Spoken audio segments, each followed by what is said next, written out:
অন্য অমুসলিম দেশগুলোতে পর্যন্ত, খোদ আমেরিকাতে পর্যন্ত ইহুদিদের বিভিন্ন প্রোডাক্ট গুলোকে অত্যন্ত কার্যকর ভাবে বয়কট করা হয়েছে।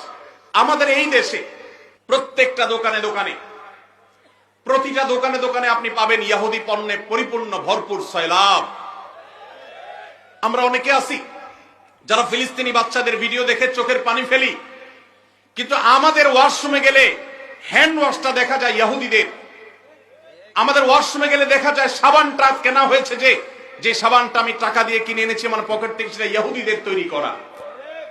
আমি যে সফট ড্রিঙ্কসটা গিলছি ডক ডক করে, সেটা ইহুদিদের তৈরি করা। এই সমস্ত পণ্য আপনি যখন মুদি দোকান থেকে কিনেন, আপনি কোন দোকান থেকে যখন ইহুদিদের কোন পণ্য কিনেন, তখন আপনি পণ্য কিনেন না, আপনি মূলত ইহুদিদেরকে চাঁদা দেন বোমা হামলা করবার জন্য। আপনি যেটাকে টাকা দিয়ে সম্পদ কেনা, মাল কেনা মনে করছেন, এটা মাল কেনা নয়, এটা অভিশপ্তদের বোমাবাজিতে সাহায্য করা। লজ্জার বিষয়, কার্যকর ভাবে বাংলাদেশে এখনো পর্যন্ত ফিলিস্তিনি ইস্যুতে আমরা একটা বয়কট কার্যকর ভাবে করতে পারি নাই। একটা সফট ড্রিঙ্কস শুধুমাত্র কিছুটা বর্জন করা গেছে আলহামদুলিল্লাহ, আর বাকি প্রোডাক্ট গুলো সব যেভাবে সেভাবে রয়েছে।